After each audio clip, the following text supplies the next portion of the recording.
Okay. Has has anyone ever seen Osmosis Jones growing up? No? Okay, so only Mike and I, because we're older than all of these children. So, oh, okay, well, you're older too, so excellent. Um, I bring this up because like Chris Rock played like Osmosis Jones here, and he was telling this character, I can't actually remember his name, that he one time saw a sugar pill cure cancer within this guy's body. So like sugar pill curing cancer, placebo effect, right? That's kind of like what I'm talking about with all of this. So like this would have been our quiz, but since I messed up a little bit and didn't have it out ready, like these are the main questions that I wanted us to be able to answer with this. And I'm going to answer these questions for us at like the tail end of the lecture. And if you have the lecture up, like it has the questions at the end of it. So when was a study done? Like what year? Who was a study done on? Like what type of people? So this effects of an injected placebo. What was the design?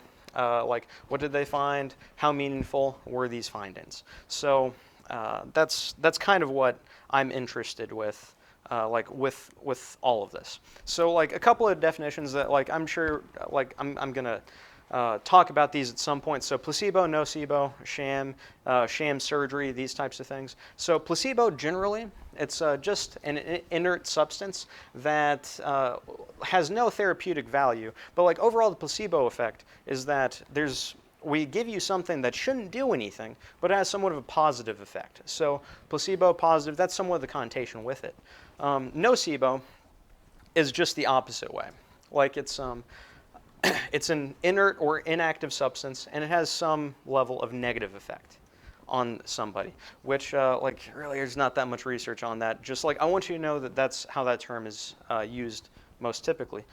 Sham, a thing that is not what is purported to be, or a sham surgery, like this frequently with like different like knee surgeries, like say on a meniscus or an ACL repair. A lot of times they want to see if cutting someone open and actually repairing something actually does anything or not. And here was just something that I found to be somewhat interesting. So arthroscopic partial meniscectomy versus sham surgery for a degenerative meniscal tear. So like we could go through that entire study, but like here's what they found that I thought was kind of weird. And now, would a good scientist only look at their abstract right here? Of course not, right? So, but like for the interest of time, that's what I'm going to talk about. So in this, so they had a sham surgery, so they didn't really do anything. They like put them under, cut their knee open, and like just to leave like little incision marks. So they thought that they had their knee like actually operated on. And then another set of people that they actually did the whole surgery with. So in this trial involving patients without knee osteoarthritis, but with symptoms of degenerative medial meniscus tear, the outcomes after arthroscopic partial meniscectomy were no better than those after a sham surgical procedure. So now, like I'm not saying that this happens all the time, but sometimes having a surgery versus not having a surgery, you have the exact same effect. What's up, Eric? It actually is. It actually is. If they like sign up for it, what year was this done? It's it doesn't say on there. But like if they sign up to like be in a study, then you certainly can. Like if you go to like Johns Hopkins or something, and it's like, hey, we'll give you like a discounted rate on this surgery, or like it's free if we have it to where we can do some experimental procedure on you.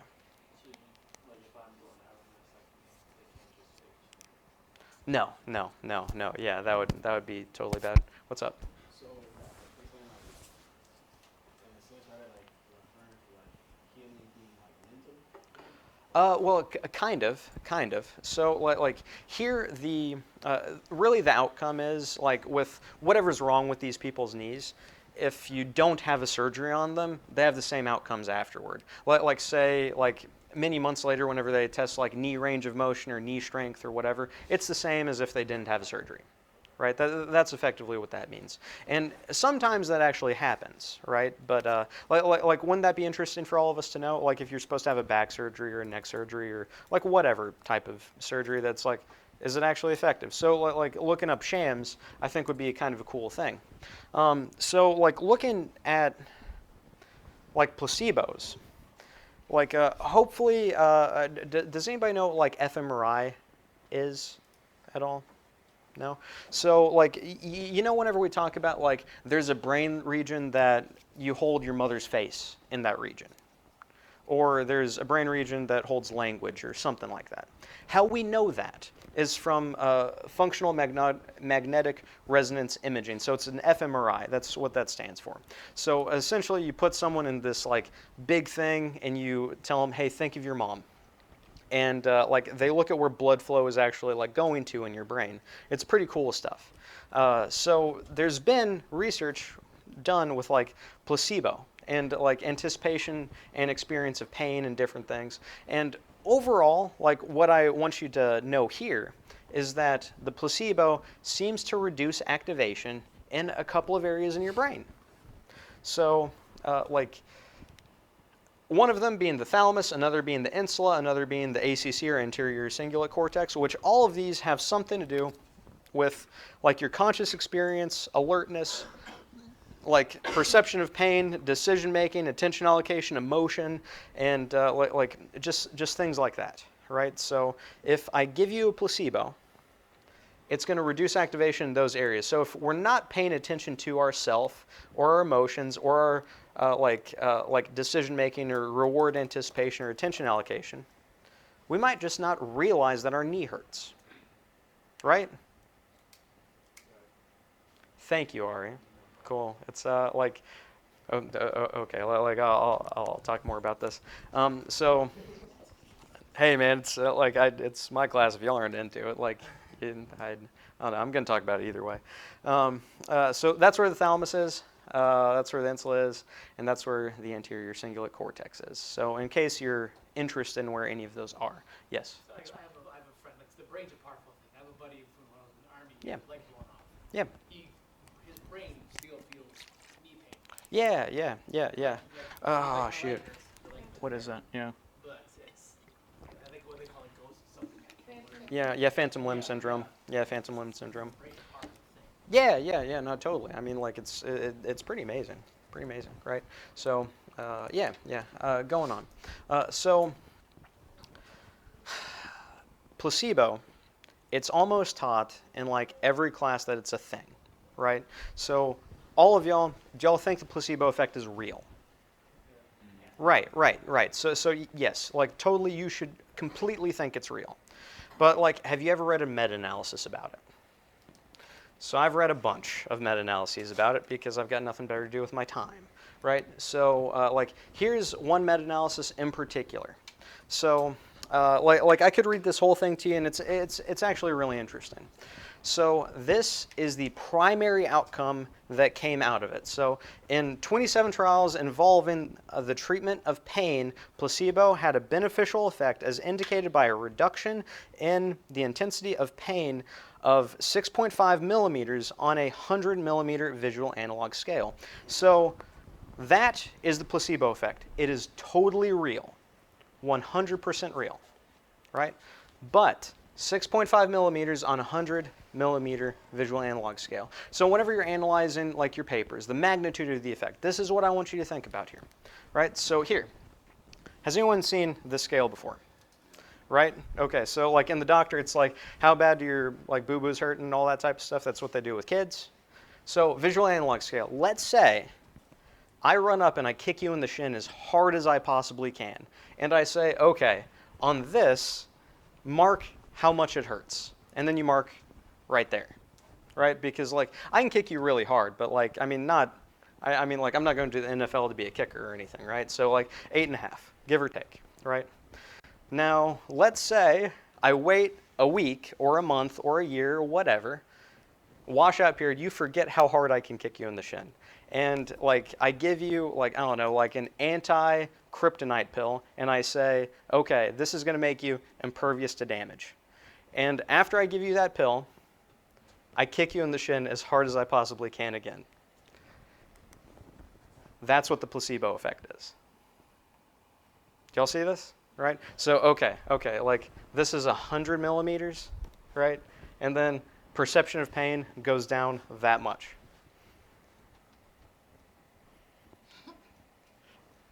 Right?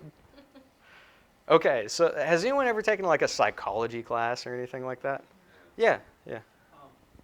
Did they test? Or wait, is this an actual like experiment where they take it to a machine?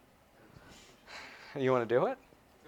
We could do a pilot study. Did they do a similar like study that where the placebo was given like the day after, where the person did remember if it was like a shift? Oh, yeah, I'm sure. I'm sure. There's numerous meta-analyses. Like, well, yes, yes. This is like the aggregation of like all of the research on like pain perception and placebo effects. So, like, yeah, the reduction like 6.5 millimeters on this scale, like because like that's essentially how we like report pain, basically, right? So, does that make sense? Right? Okay. So. Not a lot of an effect out of y'all from this. I thought that this was kind of a big deal, right? So like the placebo effect is real, it exists, but it's such a small magnitude that I don't think people should ever talk about it again. What? Yeah. Sorry. Yes, Ryan. Didn't mean to say what. I didn't mean that. So yeah. It's okay. I Yeah. get a lot anxious. Yeah. So would it be different for different people? Because like more people, Yeah, yeah. different people are more gullible, I guess. Like Yeah, way definitely. More into it, like mentally than Yeah, yeah, no, totally. Yes. Yeah, no, like certainly gullibility is a huge factor. Like with this, like, well, I shouldn't talk about different people in our department right now. So yes, keeping it in. Got it. Cool. Yeah. All right. No. Yes, gullibility is certainly a thing. Because I feel like it could change a lot from like that. Oh yeah. How to do it or compared to somebody else. Yeah, yeah, no, like for sure. And that 6.5, that's an average, right? So like there's people that are very far like on this. So like I'm sure some people would be way down here. They'd be like, "Oh yeah, no, that anti-kryptonite pill actually worked." Right? So but like if we just aggregate like hundreds of people, like then yeah, like it's certainly kind of not a thing. So does everyone like pick up what I'm putting down here? Okay, good. So like placebo effect, it's real, but it's extremely small. So like all right, so we're about to look at this paper. I'm going to read the abstract to you, and I'm going to look at a couple of different things with it, because like I find it to be a really cool paper. Now there was like a quantitative arm and a qualitative arm of the paper. So like where they essentially asked them about like how they felt about different things, like with the like injected placebo, and the mode of delivery on a placebo does seem to have somewhat more of an effect. So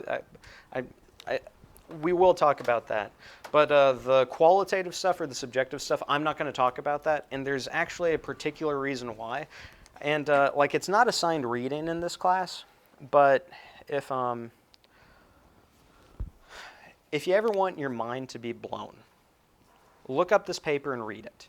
Like I'm not going to test you on it because it's like it's not a huge deal. But by Richard Nisbet, like telling more than we can know, verbal reports on mental processes. So like, if any of y'all think I'm strange and I just don't believe anything, this was one of the first papers that got me to start thinking that. Because like they would manipulate people to like make a certain decision, and then they would tell them that, hey, we just manipulated you to make that decision. And they would ask the people, and they'd be like, yeah, no, like, I don't think you actually manipulated me to make a particular decision. So this is where I think asking people almost anything is not a very meaningful thing. And we've like this paper came out in like 1976 or something like that. So we've known this for a long time. But I don't know, just like no one really wants to like be cool with that. All right, so the paper, like I'll read this like really quick, so you get a sense of like what we're talking about. So the purpose of the paper was to quantify the placebo effect magnitude on endurance running performance in a real-world, field-based head-to-head competition settings of an injected placebo oxy-RBX, purporting to have similar effects to recombinant human erythropoietin, which, if anybody knows anything about blood doping, so a lot of people don't really blood dope anymore. They just take EPO, erythropoietin, and it makes you have more red blood cells. It improves your endurance performance quite drastically. And like it's against the rules, I guess, or whatever. So the methods: 15 endurance trained club level men, age around 27, BMI like normal weight, with personal best 10K times of around 40 minutes.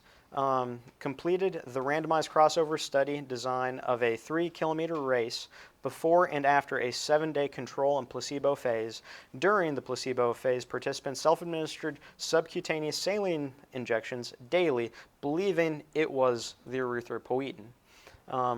With no intervention during the control phase.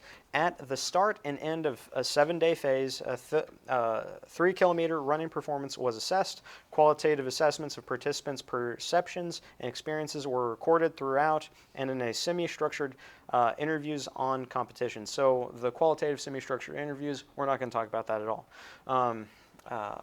The results: race time improved significantly more in response to the placebo intervention, so the injections of it. So it was on average 9.73 seconds faster for a 3-kilometer race than in response to the control, which was 1.8 seconds faster than whenever they did prior. In response to the placebo, participants reported reductions in physical effort, increased potential motivation, and improved recovery. Beliefs in congruence, positive expectations of the effects of the placebo, and perceptions of physical change during training also appeared to impact on competitive performance. So the conclusions were, compared to control, the injected placebo improved 3-kilometer race time by 1.2%. This change is of clear sporting relevance, but is smaller than the performance improved through like actual erythropoietin administration. The qualitative data suggests, I'm not going to read any more of that, so there we go with that. So overall, this is what the study actually ended up looking like. So they came in, did a familiarization 3-kilometer time trial, then 3 to 5 days later, they did the trial again, and they randomized 15 people to either control not injecting the, what they thought to be erythropoietin, or to actually injecting the erythropoietin. Then they ran afterwards, had a washout period of 2 weeks, ran again, then this was essentially a crossover study. So like really high like internal validity in many ways, because the people did both of these, right? So the outcomes over here, like at least how they were reported, right? That the change in 3-kilometer race time was here in the control, that's 1.8 seconds faster. And over here, that's like 9.7 seconds faster, give or take. So statistically, this is fairly significant. So like if we just do the math really quick, so 1.8, because the control actually did improve, so let's just call that 2 seconds. And the placebo injecting themselves thinking it was like an actual thing, it improved them. Let's just say it's 10 seconds because it's 9.7. So 10 minus 2. So 7 seconds faster is this placebo effect. Like, does anybody know like about how far 3 kilometers is? Yeah, sure. Like whatever we think it is. Is improving that long distance by 7 seconds, is that meaningful to anybody in here? Right? I mean, like it's certainly interesting, right? But like, how many of you like on just running 1 mile, so like 1,600 meters, could alter your performance just by like waking up on a certain day and like feeling better running versus one day like feeling bad running, all that type of stuff by 20 seconds, right? I mean, like unless I'm interpreting this entirely wrong, and I could be. I could be. But to me, an improvement of, even 10 seconds, that's a roll of the dice. Not really like that huge of a thing. Like also, here, you will likely see this in a lot of like research. Hopefully more people are doing this. So here's all the 15 people, right? 15 people in it, and we're looking at their particular time. So this person, they improved a lot. These people improved quite a bit. So like we can look at how some people in the placebo condition actually got worse, right? So let's just count it. That one, they stayed about the same. That one stayed about the same. That one got worse. That one got a little bit worse. So like, what is that? 1, 2, 3, 4, 4, give or take. So what's 4 divided by 15? Anybody have a guess? 4 divided by 15. Okay. So it's like 26.6666, something like that, right? So in this 15-person study, just by reading the abstract, right, we're saying, yeah, they got better. But about a quarter of the people in the placebo condition actually got worse or stayed the same. Right? So like whenever you're looking at research, you have to be a stickler like that, because it's like here, like 10 seconds, not a big deal. And like a quarter of them actually got worse. How are we even talking about this, right? So like placebo effects, I don't know. It seems like it's quite a bit of a mixed bag. Now, something here that they did, a 3-kilometer trial, they actually looked at where the performance actually seemed to be the most benefited. And they subdivided it into like 3 different sections. So if we look on the right here, so that first 1,000 meters, and the second 1,000 meters and the third 1,000 meters, it seemed like where they actually got the most faster was right out of the gate. Right out of the gate, the first 1,000 meters. So like I mean like that makes sense. Like what if you were running a mile, like on a conventional like 4-lap mile track, whatever that is. What if your first lap you didn't completely gas out, but you ran it faster than you normally do? Right? It's like I think that's stuff like Steve Prefontaine used to say is like, oh no, like I start kicking on my first lap. So I don't know. That's which, does anyone know who Steve Prefontaine is? Right? Okay, yeah, he's pretty cool. I think it's fairly interesting, like how that goes. So like some criticisms of this study, for example, like first off, like Ryan actually got on this, and I think that was great that you talked about gullibility, because whenever I read this study, that was the first thing I thought about. Like controlling for, because we can measure people's gullibility in different ways. Like it's kind of like a personality trait that like how likely are you to remember all sorts of stuff? I don't know. Like maybe they actually started training hard. Like in the study, they didn't control for any of that. So it's like, oh no, like I'm injecting this EPO, I can work a little bit harder. What's up, Nick? I read some of that part, like about Yeah. like how like the training part. Yeah. And Yeah.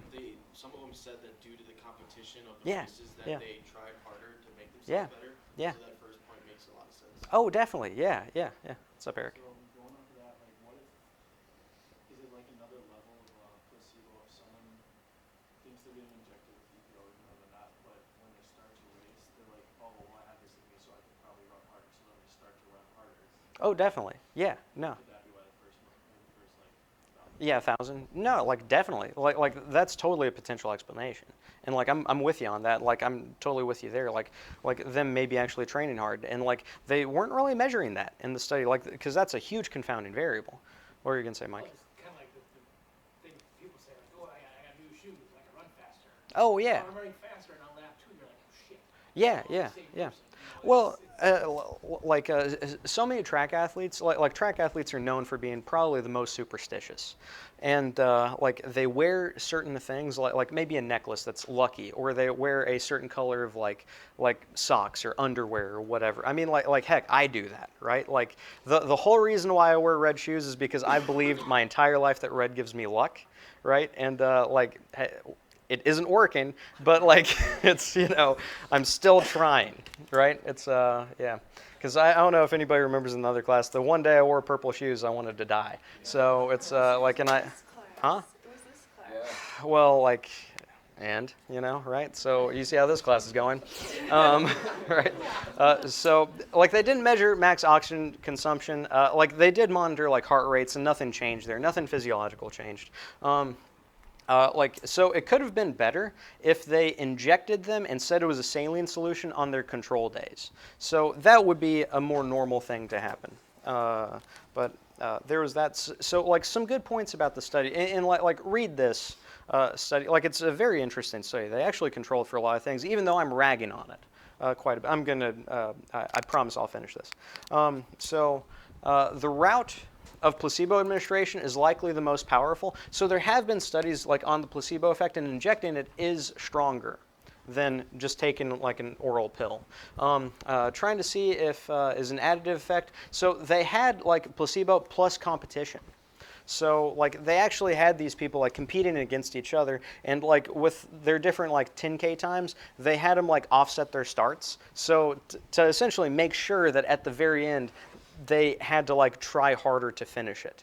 So like how they did that, it's somewhat strange, but it was pretty cool. Also, in the study, people dropped out because they were so serious about like, oh yeah, like this erythropoietin, it's really going to make your blood thick and you're going to run really well, and like people were scared. So like they did a great job of like really selling that, which deception research is so hard to do. I've never been able to do it because I just laugh whenever I'm trying to deceive people. The people cheering were actually blinded, so they didn't they had a set of people actually cheering for them to like goad them on to try to do better, and they were blinded to who was in what group, right? So like that was pretty cool. What's up, Nick? The people that were conducting the test, weren't they blinded too, or was Oh yeah, yeah. Did they all know Oh. which was which? I thought I read it, but I don't remember.